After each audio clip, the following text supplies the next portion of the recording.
Robyn and I found our dream home on the other side of town. And it was a little too expensive.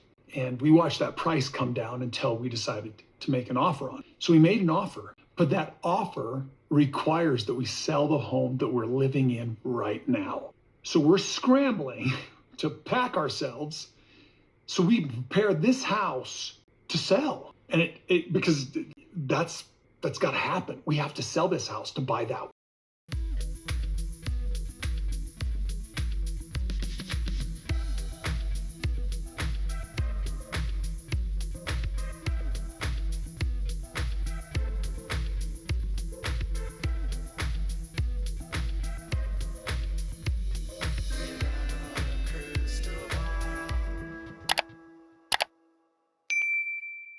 Hi, besties. Welcome back to my channel. This most recent episode of Sister Wives was, honest to God, the most boring episode I think I've ever watched. And I mean, this has been 15 years of episodes, and there were a lot of really boring episodes. But this one might take the cake because it included Mary and her friends and inappropriate conversations about eggplants that I didn't need to know or care about. I don't really care if Mary is thirsty for eggplant, if she wants to eat eggplant, if she wants to sit on an eggplant, if she wants to ride an eggplant. I don't really care what she wants to do with an eggplant, okay? And her friends were very eggplant talking, okay? So that part I just snoozed at, rolled my eyes, and thought, really don't care. Then there was the tornado part of the episode, which I don't know if any of you have actually lived through a tornado. They are so scary. I was 5 years old in 1984, so this was 41 years ago, and it was April 26th, 1984. And an F3 went through the city that I lived in. It completely destroyed our little town that I grew up in. And the wind gusts were up to, I think, 200 miles an hour. There was 32,000 people that were without power. And it was the craziest storm I've ever lived through because it was a normal day. And then all of a sudden, towards the end of the day, it got like unusually warm. And I remember we were sitting out on my front step with some of the kids that were in the neighborhood. I had a babysitter with that day because my parents were actually on a flight home. They had been in Europe on a vacation, and there was no warning. So normally you get a notification, like the sirens will go off, but it was so fast.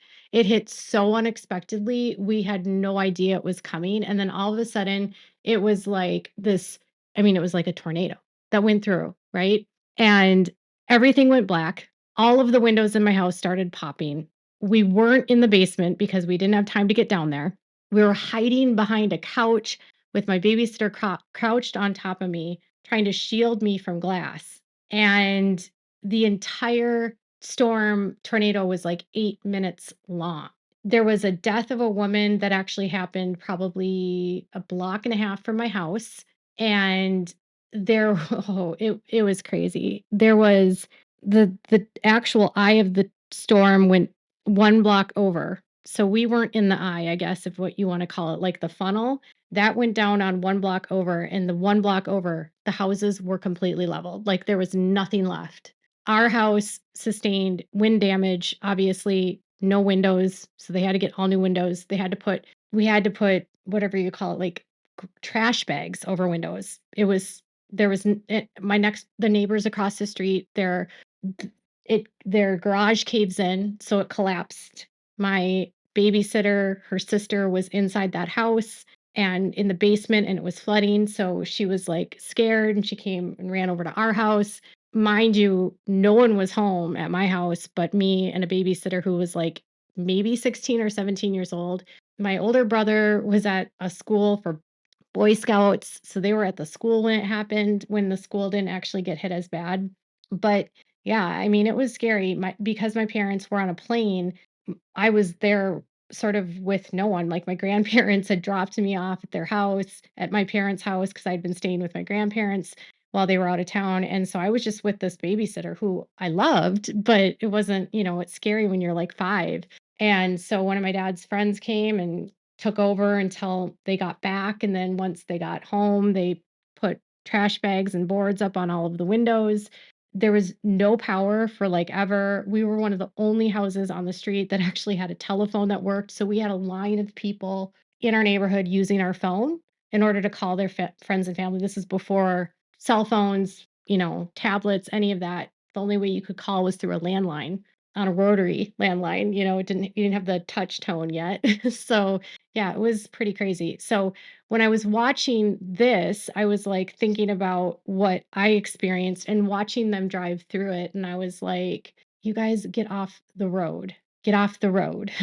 Initially, they were going to just keep driving. And then their windshield got struck, right? And there was like craters in their windshield. And they go off the road and they go get cover, but they're gonna go over to a Best Western and go underneath an awning, which is literally the worst place for you to go. If you are gonna try to seek cover in a tornado, you're supposed to go to the lowest possible place and with nothing above you because structures collapse all the time during these kinds of, events. I don't know what kind of, level of storm it was. There was hail in it, so the only thing that weirded me out about this was that, one, they showed a photograph of a cloud that they said they could see the tornado, and that's not what an actual tornado looks like. It looked like it could have formed into a tornado, but it wasn't yet a tornado. Tornadoes are like funnels, and what you saw there was not yet a tornado. It could have been, but clouds can form like that and no tornadoes happen. We get them here all the time in Minnesota. But they're not from an area that has tornadoes, so they might not be aware. This area of Nebraska that they were driving through gets a lot of tornadoes. The specific city they were in had a couple pockets of tornadoes that hit that area in May of 2024. So I don't know if that's when they were driving through or not. The only part I thought was weird was that they went to the Best Western and Christine and David were there. So unless they were communicating ahead of time or this was a planned stop, I don't know that they were actually pulling over for that reason or not. Christine said that McKelty was covering the kids with a blanket. I don't know if that's true because we didn't see them in the car. My only issue was that they kept driving with their windshield dented like that from hail. The windshield denting was not from a tornado, it was from hail. If it would have been a tornado they would have gone through, their everything would have broken. Like all of their windows would have broken. So that was like scary, I'm sure, for them. But then afterwards, they usually have roadside companies that can come in and fix your windshield if you have the right kind of car insurance. And they didn't do that. They just kept driving in that car for some reason. I would have made sure to get the windshield fixed right away because a cracked windshield like that can cave in. It takes like one rock on the highway for that to happen. So that was like sort of the drama from the show that I was like, okay, this is a little bit over dramatic. I mean, it's scary, but if they were that scared, they wouldn't have kept driving and they would have gotten off right away and they wouldn't probably have ended up at a Best Western at the exact same place with their mom at the time they were supposed to be there. That was my only like, is this being staged and over dramatized? Questions. Then the other part of the episode was basically Kody and Robyn buying a house. And I will say that everything that you find out in this episode about that house is obvious that one, Kody and Robyn are trying to rewrite the narrative for why they believe and think they deserve to have this house. One is you find out they can't afford the house unless they sell their home. So they signed a contract in August of 2024 for the house that they bought, and they agreed that they were going to put like 500,000 or 420,000 down.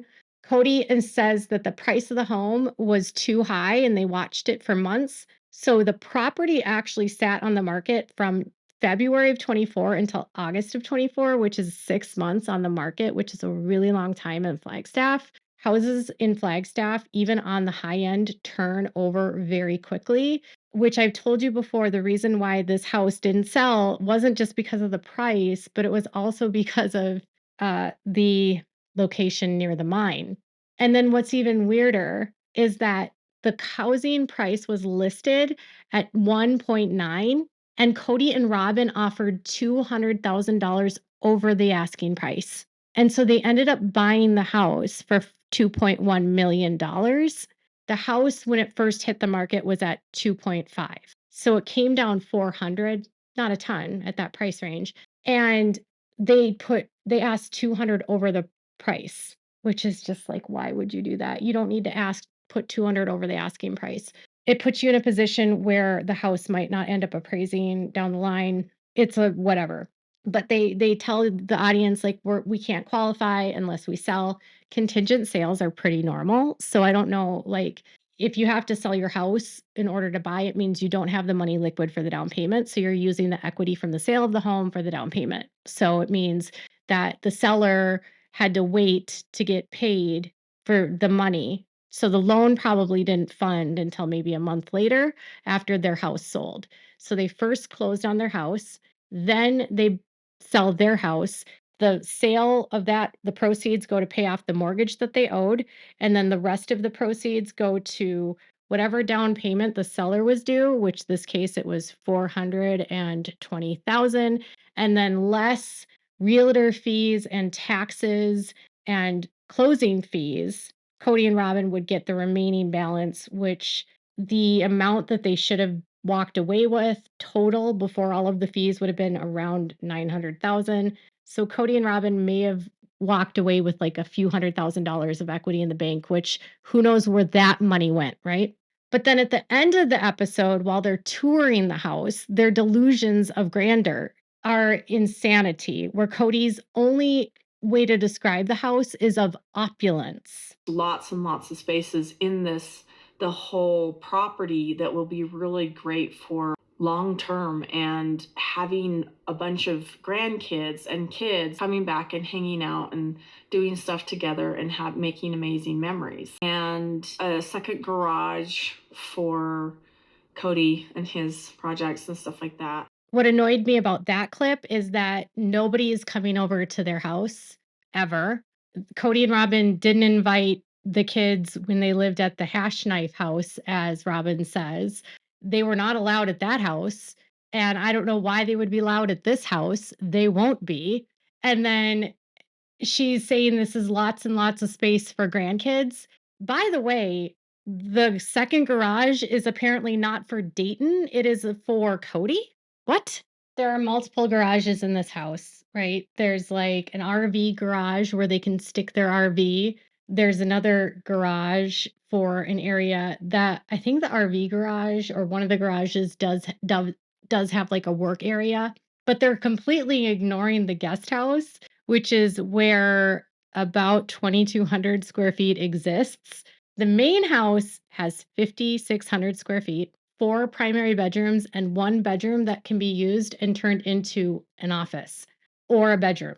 And as they're walking through the house, naturally, Kody has to bring up Truly as an afterthought. Like he's almost trying to set the stage of like, I'm going to have an appropriate place for Truly to come visit if she ever comes and visits. I'd love to know when the last time, if ever, Truly has been to this house, or if this is all just for show. And as Kody's walking around, all he's doing is talking about is opulence. And his youngest daughter, Ariella, I mean, she doesn't know any different, mind you. She's only ever grown up in big houses. But she acts like the hash knife trail was so small they couldn't play hide and seek. That house had 4,500 square feet. What is she talking about? Apparently, you need a 5,600 square feet home to play hide and seek. Kody and Robyn are raising their kids to be very materialistic, is what I'm learning.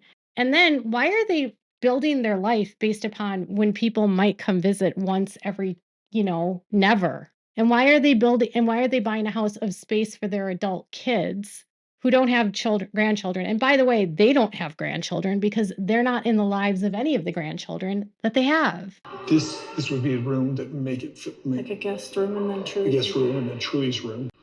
I just think since we've worked so hard to get in here and there was so much prayer involved and God was so involved in our process, we owe him a big We owe him a big thank you. So, Some things only God can do. yeah, and he wanted to prove it to us by making it, creating a little havoc and then a little miracle.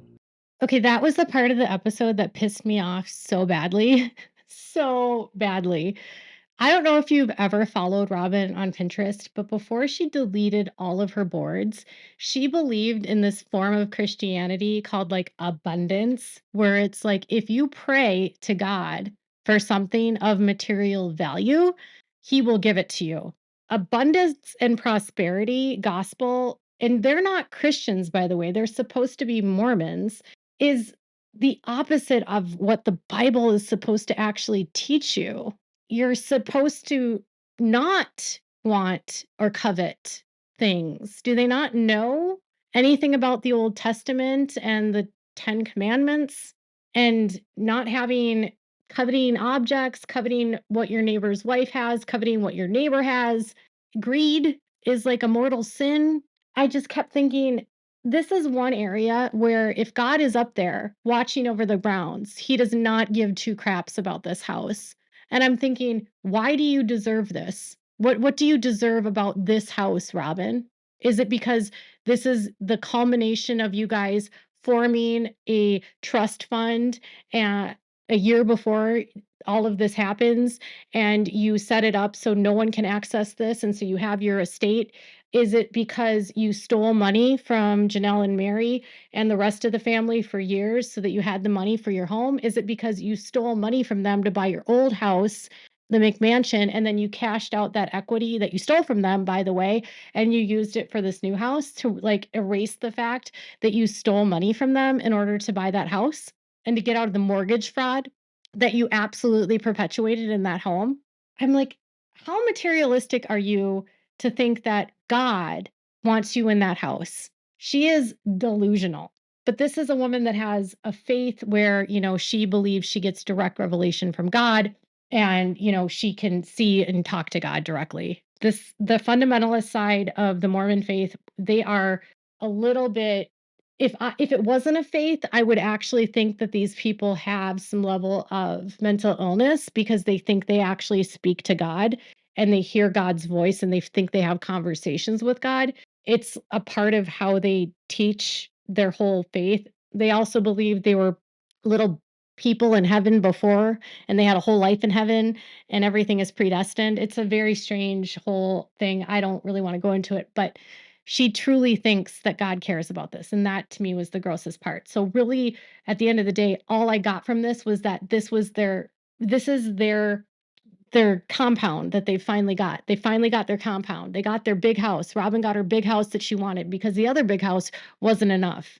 And it also pissed me off to think of like, there is literally people losing their jobs right now. Inflation is out of control. You've got an uncertain economic future right now where we don't know if we're going to hit a recession soon. And all I'm thinking about is like, how out of touch are you that you think you deserve this, where all you did was stole from everyone else? Your house is built on a web of hurt and pain and lies, and running away from the other house and the pain that happened there, it doesn't change what you've done to get to where you're at. And this concept that you have to move to get away from the bad energy, what are you talking about? I have lived in my house for 12 years, and a lot of bad stuff has happened here. A lot of good stuff has happened here. If you move every time something bad happens, you'll build no equity. So when they say that this is where their future is going to be, it's not. They'll move within 5 years because they always do. He's down the line, once the show is over, he's not going to be able to afford this house. He won't. He just won't. That's my opinion. So tell me what your thoughts are about this in the comments below. Are they as delusional as I think? Make sure to give this video a thumbs up. Make sure to subscribe to my channel if you haven't subscribed and click the bell so you never miss a video. Thanks so much for watching. Bye, besties.